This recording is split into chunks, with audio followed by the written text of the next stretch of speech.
Hi guys, Mr. Dean here. I'm here to talk to you today about something important. It's going to be something important right now for the end of the school year and super important for the start of next year because I think the start of next year is going to be very similar in some ways to the end of this school year, meaning that you're not going to have the same kind of connection or contact necessarily with your teachers the way we did in the past, okay? You're still going to see us, but we may not be able to connect with you in a really effective way, as effective a way as we used to in the past. So what I want to talk to you today is about the importance of being able to monitor your own performance, to assess yourself in some ways, okay? And I'm going to talk to you about the four parts of self-assessment. And the first part is why. The next part is how. The third part is evidence. And the fourth part is what do you do next? The first part of this process is why. Why do we need to learn how to self-assess? And this is one of the most important skills that's going to help you, not just in my class, but in every class. And in fact, in many areas of your life in the future, is that ability to be able to know when you're doing something right and when you need to stop and maybe change what you're doing in order to be more successful, okay? So that's the why. Why are we doing this? And it's because you need to know what your success looks like in order for you to make it happen. That's the why. The next step is how. How do you do that? Well, in my class, how we do that is I provide you with some tools. And one of the tools I provide you with is a rubric. Every project that I give you usually has a rubric or an outline, and I share that with you. I really recommend that you look at those rubrics and try to understand for yourself, what the heck is Mr. Dean asking me for? Rubrics usually come in two parts. Down at the bottom, you'll see a graph or a chart that lists like the possible grades, 7, 6, 5, 4, 3, 2, 1. And then underneath those, how you're going to be assessed.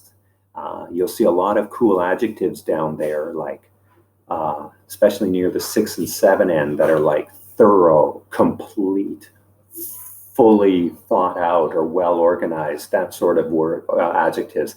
Down at the other end, like around 1 or 2, you'll see words like simple, basic, that sort of thing. So you can see there's a range here, a spectrum, and we kind of want you near the 6, 7 range. So pay attention to those adjectives in a rubric, and they'll help guide you in terms of what your work should look like.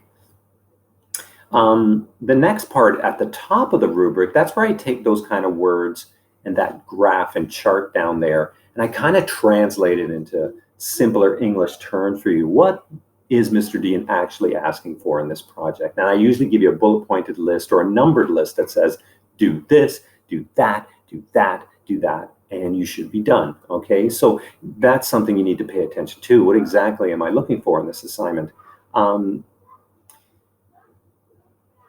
That's step 2, okay? Now, step 2 used to be pretty easy in the past because I used to be in the room with you and you used to be able to ask me questions right away while I was talking. I used to walk around the room and look at your work and I'd be like, oh, don't forget that. Oh, don't forget that. I even looked at the way you were working, okay? If you were sitting on the floor against the wall with your monitor so that I couldn't see what you were doing, that told me you were probably playing Fortnite or Minecraft or something, you know? So even the way you were working in my room told me some clues, and it provided me an opportunity to help you. We don't have that anymore. You're at home, you're usually working by yourself, so you're in charge of this. So the how is important. How do you know what to do? You have to figure that out. And like I said, the rubric is one of those tools. If you are not sure, email me, okay? Ask me for help. I'll be more than happy to help you out there. The third step is evidence, okay? This is an important step because this is how you figure out, well, I did the things Mr. Dean asked for. The evidence is, how do you know you did the things I asked for? And how do you know you did them well enough for a 6 or a 7, okay? And so that's an important stage, and you need to be able to look through your work and figure out, did I do it? Did I do everything? did I do it to a high level, to my best ability? Okay. And those are choices and decisions you have to make while you're looking at your work. Okay. You've got to ask yourself a lot of honest questions. Is this my best? Am I doing what I'm supposed to be doing here? Or am I just hurrying or rushing through the work so I can get back to Minecraft? So that's something you need to think about as well. So evidence, how do you know you're doing what you need to be doing? You got to figure that out. The fourth step is next. What do you do next?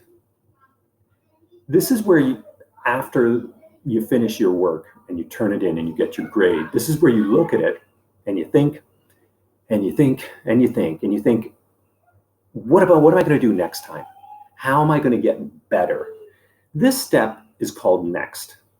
I call it next steps because I want you to think of the idea of steps when you're going up a set of steps, okay? And we really want you as a student to be going up a set of steps. We don't want you going down. We want you going up, okay? And so how do you go up those steps? You need to improve.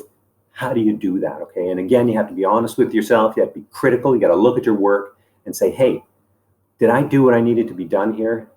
And here's the key. If you do not know why you got the grade you got, you need to ask your teacher, okay? And that teacher could be me. It could be any of the teacher who gives you a grade. You need to ask. You need to learn.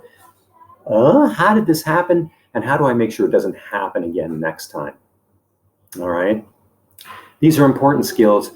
I'd like to try to do some of this with you while we're doing virtual learning for the next 4 weeks of school. I also want to get you doing this when school resumes back in August, because these are important skills and they're going to be important for you, especially in a world where the teacher may not be as able to walk around the room and watch you and talk to you in person the way we did in the past, okay? So it's going to be important for you to start taking charge of your learning, okay? Whew, that was a lot of stuff. I hope it helps, and I hope you take this seriously, because it is something that that's going to help you, not just today, not just August or next year. It's going to hopefully help you at some point in the rest of your life, okay? Becoming the best that you can be and knowing that you're the best that you can be. You got to know it too, okay? All right. You take care out there, and I'll talk to you later.